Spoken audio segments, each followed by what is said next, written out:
KSRTC ബസ്സുകളിൽ സ്ത്രീകൾക്ക് സൗജന്യ യാത്ര ഏർപ്പെടുത്തുന്നതിനെതിരെ വിമർശനം. പ്രതിഷേധവുമായി സംസ്ഥാനത്തെ സ്വകാര്യ ബസ് ഉടമകൾ. നിലവിലെ സാമ്പത്തിക സാഹചര്യത്തിൽ ഒരു വലിയ വിഭാഗം യാത്രക്കാരെ നഷ്ടപ്പെടുന്നത് മേഖലയെ കടുത്ത സാമ്പത്തിക ബാധ്യതയിലേക്ക് തള്ളിവിടുമെന്ന് അവർ അവകാശപ്പെടുന്നു.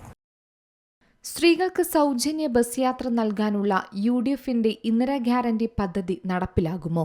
വലിയൊരു ചർച്ചാ വിഷയമായിരിക്കുകയാണ് ഈ പദ്ധതി. ഈ പദ്ധതിക്കെതിരെ സ്വകാര്യ ബസ് ഉടമകളും ഇപ്പോൾ രംഗത്തെത്തിയിരിക്കുകയാണ്. സൗജന്യ യാത്ര ഏർപ്പെടുത്തിയതിനെതിരെ പ്രതിഷേധവുമായാണ് സംസ്ഥാനത്തെ സ്വകാര്യ ബസ് ഉടമകൾ രംഗത്തെത്തിയിരിക്കുന്നത്.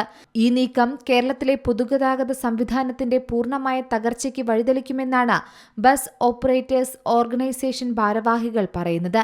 നിലവിലെ സാമ്പത്തിക സാഹചര്യത്തിൽ ഇത്തരം ഏകപക്ഷീയമായ തീരുമാനങ്ങൾ പ്രായോഗികമല്ല.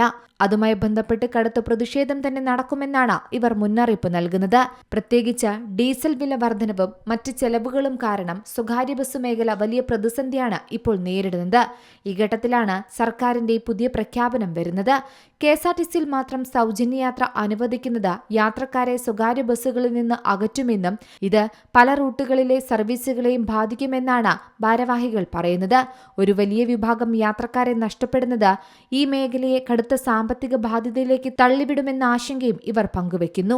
ഒപ്പം പദ്ധതി നടപ്പിലാക്കിയാൽ സ്വകാര്യ ബസ് വ്യവസായം തകരുമെന്നും സർക്കാർ ചർച്ചയ്ക്ക് തയ്യാറാകണമെന്നും ഉടമകൾ ആവശ്യപ്പെടുന്നുണ്ട്.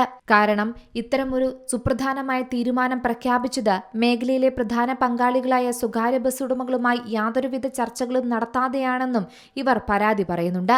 ഈ സാഹചര്യത്തിൽ UDF സർക്കാർ പ്രഖ്യാപനം പുനഃപരിശോധിക്കണമെന്നും തങ്ങളുടെ ആശങ്കകൾ പരിഹരിക്കാൻ സർക്കാർ തയ്യാറാകണമെന്നും ആവശ്യപ്പെടുന്നുണ്ട് ഇവർ.